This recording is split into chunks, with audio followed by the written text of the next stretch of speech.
ilmu pada kesempatan hari ini, semoga dapat memberkahinya. Amin, amin, Allahumma amin. Salawat serta salam tak lupa tercurah kepada manusia terbaik, manusia yang pertama kali membuka pintu surga, Nabi Muhammad Sallallahu Alaihi Wasallam, serta kepada para istri-istrinya, keluarganya, sahabatnya, dan mudah-mudahan juga kepada kita semuanya yang senantiasa mengikuti sunnahnya hingga akhir kiamat kelak. Alhamdulillah, Bapak dan Ibu jamaah sunnah sekalian, pada kesempatan hari ini seperti biasa di malam Ahad kita akan melanjutkan bahasan kitab salah satu usul yang insya Allah pada malam ini akan menyampaikan tema yaitu rasa harap, yang alhamdulillah di tengah-tengah kita sudah ada guru kita semua, Ustaz Agus Jailani Yausi Hafizahullah Ta'ala.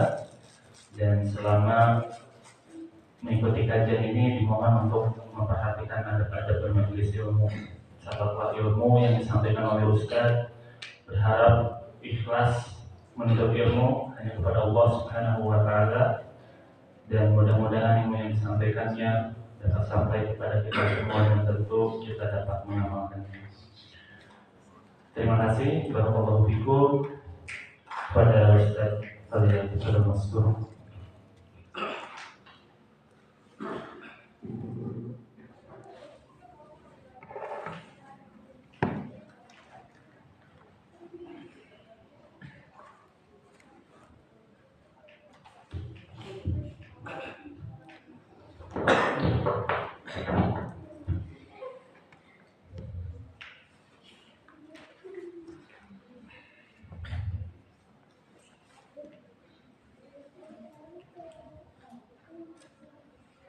Bismillah. Assalamualaikum warahmatullahi wabarakatuh.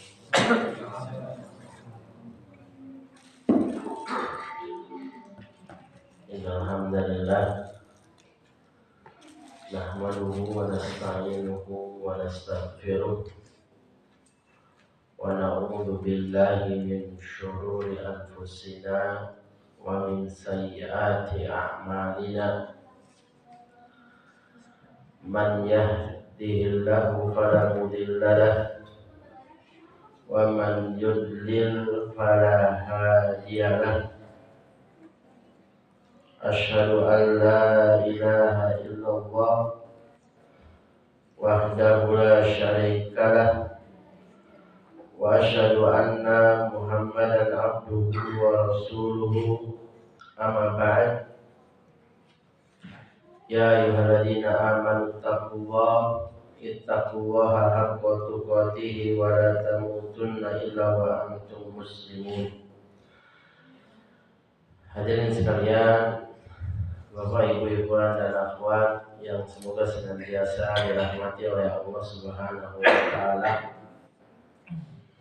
Pertama, mari kita panjatkan kembali puja dan puji syukur kita kepada Allah Subhanahu wa Ta'ala atas limpahan berbagai karunia dan nikmatnya kepada kita semua yang sangat-sangat banyak, sehingga lagi-lagi di malam yang berbahagia ini Allah masih memberikan kita kekuatan, memberikan kita kesehatan, memberikan kita hidayah dan taufiknya, menjauhkan kita dari malapetaka dan malabahaya, sehingga kita bisa berkumpul kembali di salah satu rumah Allah yang mulia ini dalam rangka menuntut ilmu agama Allah Subhanahu wa Ta'ala. Tak lupa salawat teriring salam semoga senantiasa tercurah limpahkan kepada Nabi besar kita Muhammad Sallallahu Alaihi Wasallam, juga kepada keluarganya, segenap para sahabatnya, serta orang-orang yang senantiasa meniti jalan mereka hingga hari kiamat. Hadirin yang dimuliakan oleh Allah Subhanahu wa Ta'ala, seperti biasa kajian kita di pekan yang ketiga membahas kitab salah satu usul. Di pertemuan sebelumnya kita sudah membahas ibadah al-khauf, yaitu rasa takut. Pada kesempatan yang berbahagia ini kita akan menjelaskan satu macam ibadah yang tidak kalah pentingnya. Kenapa? Karena ibadah ini salah satu dari 3 inti amalan hati. Sebagaimana yang sudah kita pelajari bahwa amalan hati itu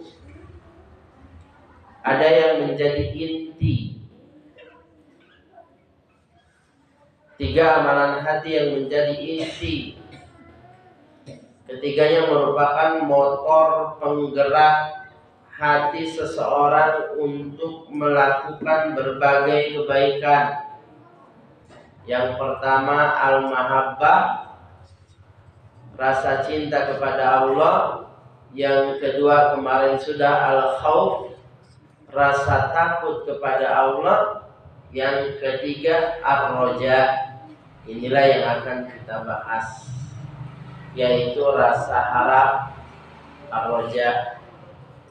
Ya. Syekh Shalih Al-Fauzan ketika mendefinisikan kata ar-roja, beliau mengatakan aslul roja at-tama'. Asal makna roja adalah menginginkan. Wantidharu syai'al mahbub, dan menantikan sesuatu yang disenangi.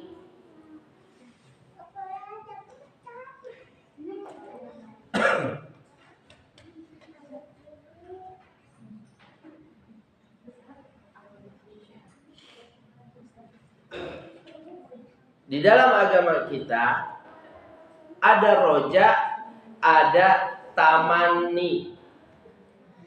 Ada berharap, roja. Kalau diterjemahkan sederhananya rasa harap, roja itu bukan roja 756 FM, AM, FM. Beda lagi. Ada juga tamanni, berangan-angan. Apa bedanya berharap sama berangan-angan?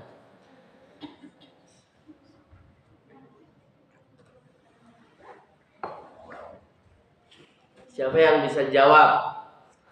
Apa bedanya berharap dan berangan-angan?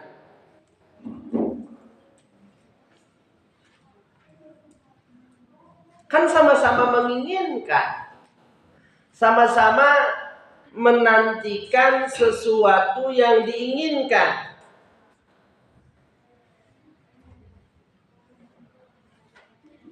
Beda apa?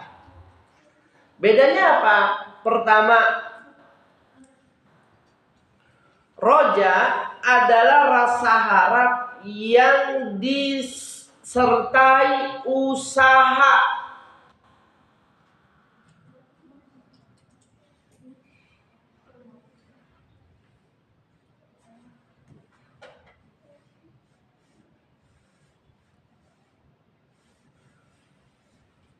Umpamanya Bapak berharap pengen jadi orang kaya, tapi harapan tersebut Bapak juga iringi dengan usaha. Bapak dagang, Bapak bisnis, Bapak kerja. Maka ini namanya roja. Ada orang punya harapan pengen masuk surga, lalu dia iringi harapan tersebut dengan melakukan usaha untuk mewujudkan harapannya. Dia sholat, dia puasa, dia memakan yang halal-halal, meninggalkan yang haram-haram. Ini namanya roja.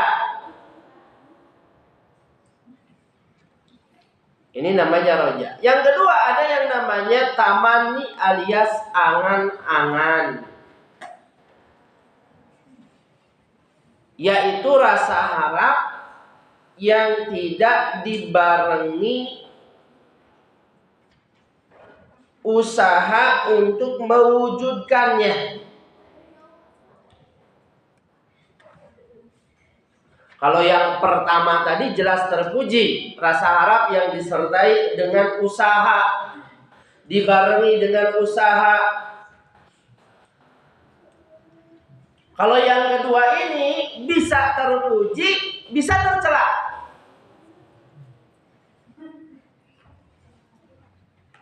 Kapan angan-angan itu menjadi terpuji?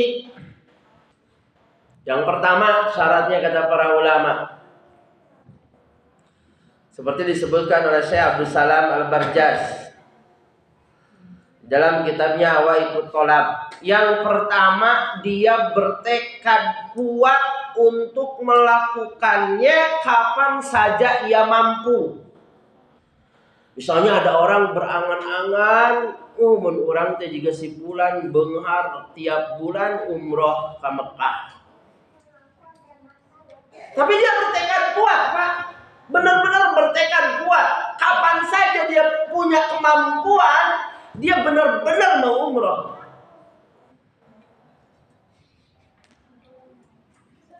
Yang kedua, apa yang diangankannya masih dalam ranah syariat alias dibolehkan dan kebaikan, bukan mengangan-angankan sesuatu yang maksiat, yang buruk.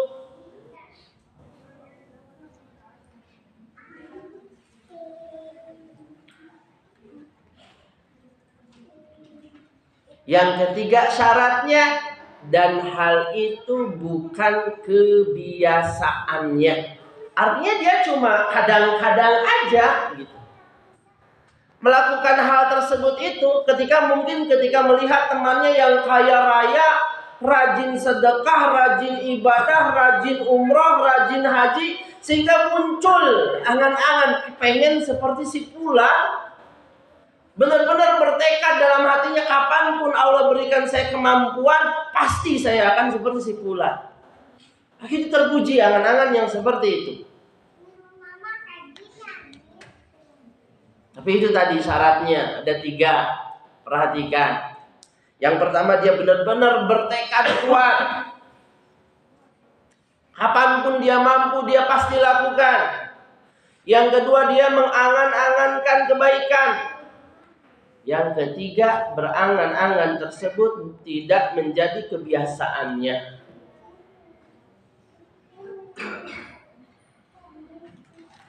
Ingat sebuah hadis Nabi SAW, mungkin sebagian jamaah pernah dengar, yang diriwayatkan oleh Imam At-Tirmidzi. Kata Nabi SAW, innamad dunya li arba'atin nafar. Sesungguhnya dunia itu, kata Nabi, hanya buat 4 orang. Karena ada kata innama, makanya diterjemahkannya hanya. Karena diantara makna innama itu lil hasr, pembatasan. Sesungguhnya dunia itu, kata Nabi, hanyalah diberikan untuk 4 orang. Ini bagus buat bahan muhasabah kita semua. Yang pertama, kata Nabi, abdun razaqahullahu malan wa ilman, fahuwa yattaqi fihi rabbahu wa yusalli fihi rahimahu wa ya'lamu lillahi fihi haqqan, fahada bi afdalil manazil. Yang pertama, kata Nabi, kelompok yang pertama yaitu seorang hamba yang Allah berikan ilmu dan harta. Dia punya ilmu. Ilmu di sini ilmu agama ya Pak ya, bukan ilmu dunia. Dia juga punya harta.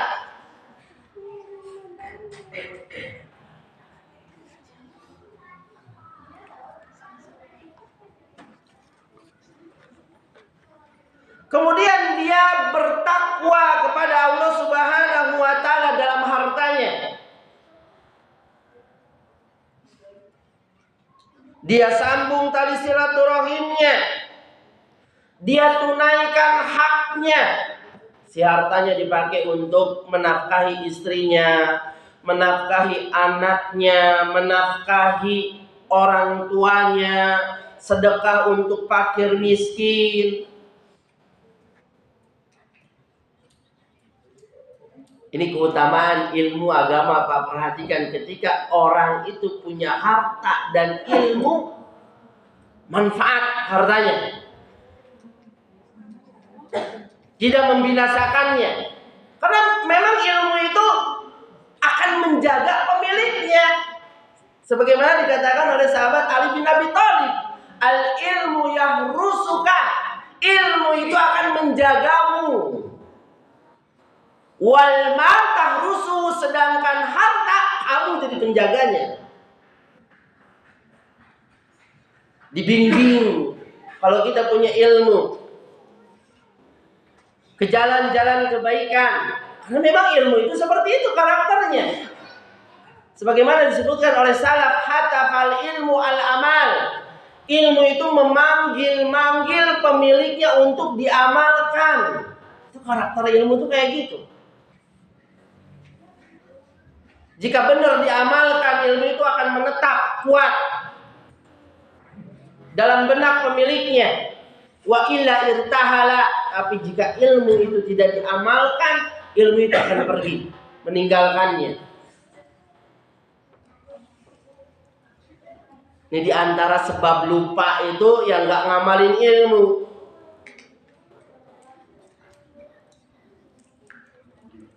Fahada bi afdalil manazil, kata Nabi. Inilah, kata Nabi Shallallahu Alaihi Wasallam, kedudukan yang paling tinggi di sisi Allah.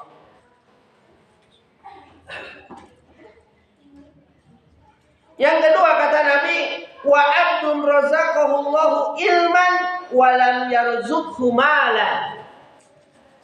Yang kedua adalah seorang hamba yang Allah berikan rizki berupa ilmu. Nah, ilmu ini rizki nih, jangan sampai kita cuma tahunya rizki itu uang. Lihat, kata Nabi, yarzuqhu ilman. Allah berikan dia rizki berupa ilmu. Tapi Allah nggak berikan harta. Tapi dia nggak berlebihan. Bukan orang yang memiliki kelebihan. Tapi dia punya ilmu. Fahuwa shadiqun niyah. Dan orang tersebut memiliki niat yang jujur. Yaqul, dia mengatakan, nah ini angan-angan yang baik. Lau anna lil malan la amiltu bi amali fulan. Seandainya aku punya harta, aku pasti akan beramal seperti si fulan. Mungkin dia melihat tetangganya yang kaya raya, bisa kurban tiap tahun, bisa haji tiap tahun. Lalu dia berangan-angan, seandainya aku memiliki harta, aku akan mengamalkan apa yang diamalkan si fulan. Fahuwa biniyatihi fa ajruhuma sawa. Orang tersebut karena sebab niatnya mendapatkan pahala yang sama seperti orang yang diangan-angankannya.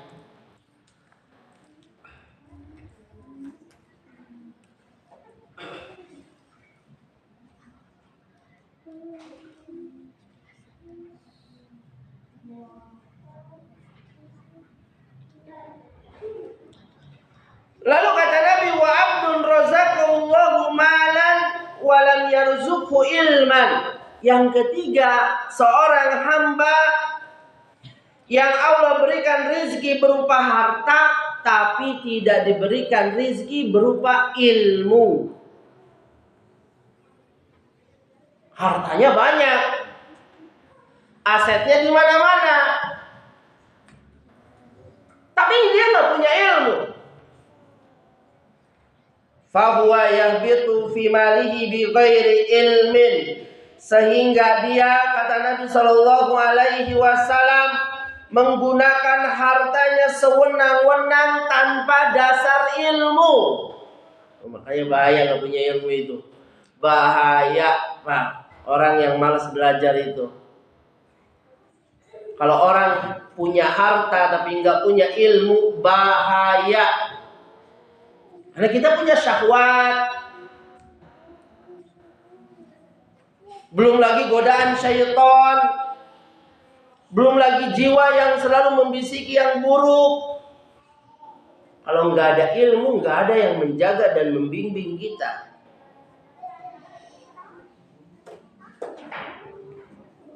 La yattaqi fihi rabbahu, dia juga tidak bertakwa kepada Allah Subhanahu wa taala pada hartanya, tidak menyambung tali silaturahimnya, tidak mengenal hak Allah pada hartanya. Fahada bi akhbatil manazil, inilah orang yang kedudukannya paling buruk.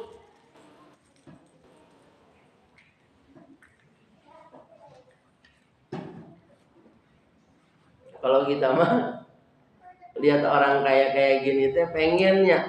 Ini dia kata Nabi, orang kaya kayak gini itu orang yang paling buruk. Kaya raya tapi nggak sholat, maksiat, hobinya main judol. Nauzubillah min dzalik. Kan gitu kita mah. Bahkan kadang orang kafir didolain. Di ngepens gitu. Nggak boleh.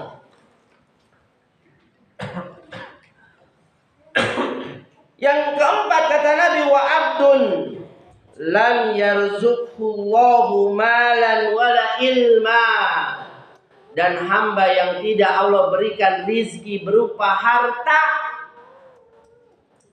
dan juga tidak diberikan rizki berupa ilmu. Fahuwa yaqul, orang ini mengatakan, lau anni malan la amiltu fihi bi amali fulan. Seandainya aku punya harta, niscaya aku akan melakukan apa yang dilakukan si fulan. Si fulan di sini orang yang melakukan maksiat. Si miskin ini yang nggak punya ilmu ini, dia berangan-angan ingin melakukan kemaksiatan seperti orang yang dilihatnya. Kalau saya punya uang, kayaknya sama saya tiap hari main judol kayak dia.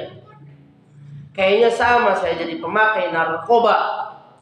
Kayaknya sama saya akan melakukan ini dan itu.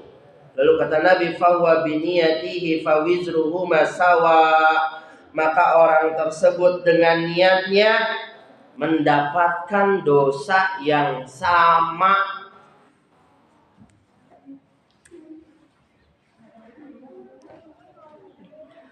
Jadi ada orang itu nggak melakukan suatu perbuatan, Pak, tapi dapat dosa perbuatan tersebut. Sebaliknya juga ada sebagian orang yang tidak melakukan amal soleh, tapi dapat pahala amal soleh tersebut. Nah, ini pentingnya niat dan pentingnya ilmu. Kalau kita nggak punya kemampuan tapi kita tahu ilmunya, kita bisa mendapatkan pahala yang serupa. Syaratnya tadi, angan-angan yang seperti ini bisa terpuji kalau bukan kebiasaan kita. Jangan ini mah mus-mus berangan-angan, mus-mus berangan-angan, mus-mus berangan-angan tapi nggak dilakukan. Enggak kayak gitu. Itu tercela, angan-angan yang tercela. Walaupun yang diangan-angankannya kebaikan, dia telah tertipu orang seperti itu. Syaratnya 3, kata para ulama. Yang pertama, dia bertekad kuat untuk melakukannya kapanpun dia punya kemampuan. Yang kedua, dia mengangan-angankan kebaikan. Yang ketiga, berangan-angan tersebut bukan menjadi kebiasaannya.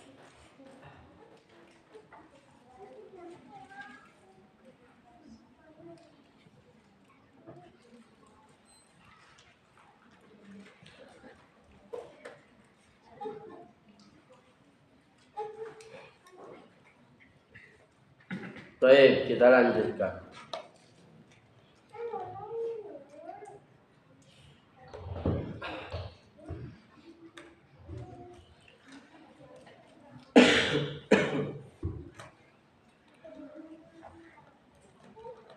Sekarang pembahasan kiat menumbuhkan dan menguatkan rasa harap kepada Allah.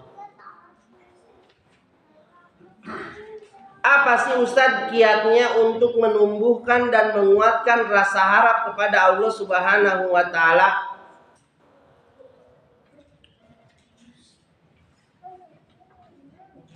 Yang pertama kata para ulama, mengenal nama-nama dan sifat-sifat Allah. Karena rasa harap ini sangat erat kaitannya dengan tauhid asma wa sifat.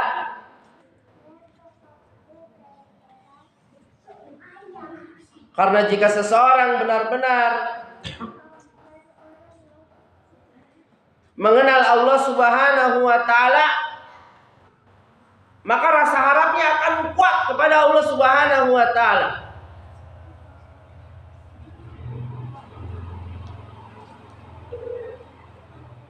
Dia akan selalu berprasangka baik kepada Allah Subhanahu wa Ta'ala. Makanya sebagian ulama ketika mendefinisikan roja, seperti Syekh Sholeh Sindi mengatakan ar-roja husnudzon billah. Roja itu adalah berprasangka baik kepada Allah.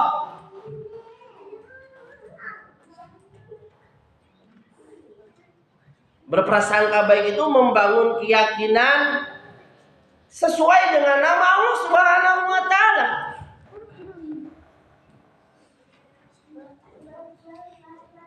Misal, ketika seseorang mengenal bahwa Allah Subhanahu wa Ta'ala memiliki nama Ar-Razzaq atau Ar-Raziq, ada dua nama di dalam Al-Quran,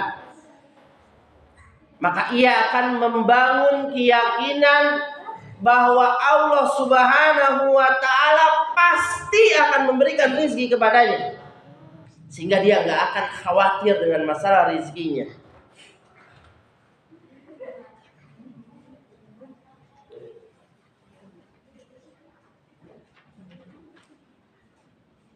Selain dia tidak akan meminta rezeki kepada orang lain, dia akan membangun keyakinan dia tidak akan khawatir dalam masalah rezeki.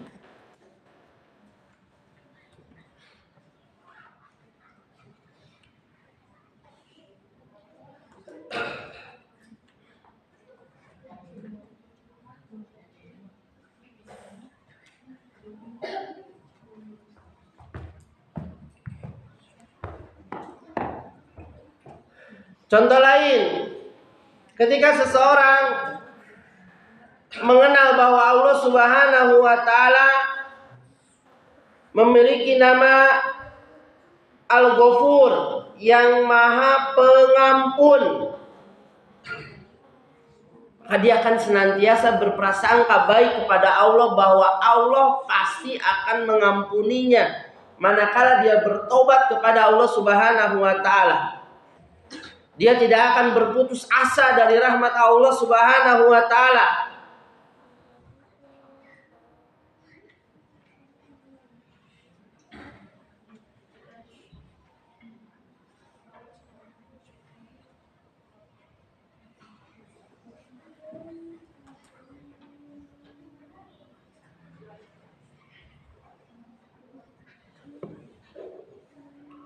Makanya semakin orang mengenal Allah Subhanahu wa Ta'ala, maka akan semakin kuat rasa harapnya.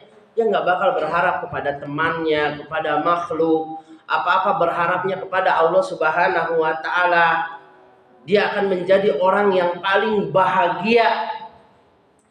Dia akan menjadi orang yang tidak pernah kecewa. Dia berharapnya kepada Allah, bukan kepada makhluk. Berharap kepada zat yang maha mampu, berharap kepada zat yang maha bijaksana, sehingga segala keputusannya itu adalah kebaikan buat orang tersebut.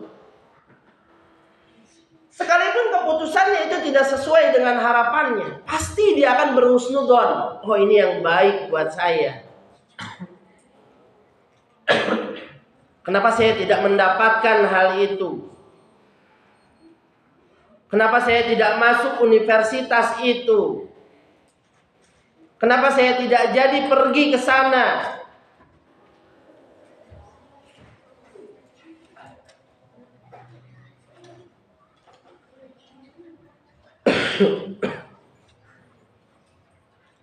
Makanya Imam Ibnul Qayyim di dalam kitabnya Madarijus Salikin, beliau mengatakan kuwatur roja ala hasabi kuwatil ma'rifati billah wa asma'ihi wa sifatihi. Kuatnya rasa harap seorang hamba kepada Allah itu tergantung seberapa kuat pengenalan dia terhadap Allah, nama-namanya dan sifat-sifatnya.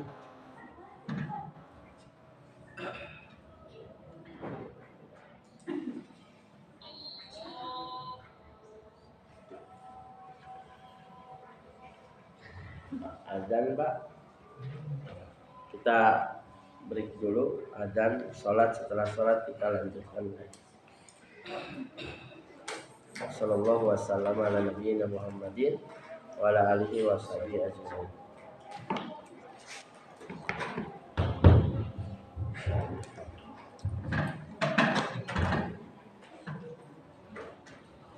Allahu Akbar, Allah